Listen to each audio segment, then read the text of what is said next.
toujours le même pull. Hein. Hello, c'est Hello! En tout premier, ce que je fais, c'est que je vais d'abord sur Pinterest pour pouvoir regarder des photos et des trucs pour m'inspirer. Je vais tomber sur ma photo du Bernard l'Ermite parce que en ce moment, je sais pas pourquoi, mais j'ai un gros blocage sur les Bernard l'Ermite. Donc la première chose à faire, c'est tu prends ta feuille. Enfin, la première chose que moi j'ai faite, mais qu'il faut pas faire, c'est tu prends ta feuille propre et tu cadres l'endroit où tu veux ton élément. Sauf que faut pas faire ça. D'abord, donc, je vais reprendre une feuille de brouillon et faire d'abord un croquis de ce que je veux faire. Donc là, je vais prendre l'image que je veux refaire et je vais faire mon petit croquis en 1 minute 30 secondes. Je crois que j'ai mis quand même 1 minute 30 parce que je voulais faire quelque chose de bien pour vous montrer correctement. Et en fait, ce qui est trop bien, c'est d'utiliser des crayons qui sont assez gras pour faire des croquis. Est-ce qu'ils sont encore tous là? Oui. Est-ce que... Bon.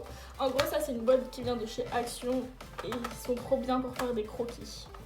Ensuite, une fois que le croquis il est fait, bah, faut juste retourner sur sa feuille propre et faire à nouveau le croquis. Et du coup, vu que tu as déjà fait un premier dessin, et bah, tu sais faire simplifier pour que ton dessin il soit pas trop brouillon et que après quand tu vas faire l'ancrage, tu vas pouvoir gommer tes petits traits pour qu'il reste vraiment un trait très fin. Et avec ton line, tu vas pouvoir ancrer ton dessin sans qu'il y ait de grosses traces de crayon en fait. Ensuite, tu fais tes petits détails. Voilà, pour la coquille, j'ai pas fait tous les détails. Tu fais 2-3 traits. En vrai, ça passe. La couleur, moi j'utilise des crayons que j'ai achetés sur Vinted, les Faber-Castell, parce que la vie de moi, ça paye la peau du cul. Et ensuite, voilà, donc dessiner toujours dans le même, colorier toujours dans le même sens. Mais ça, je le fais jamais en vrai. Je repasse au line quelques endroits, je rajoute de la profondeur à certains endroits. Et voilà, mon petit Bernard l'Ermite, il est terminé. Voilà, voilà.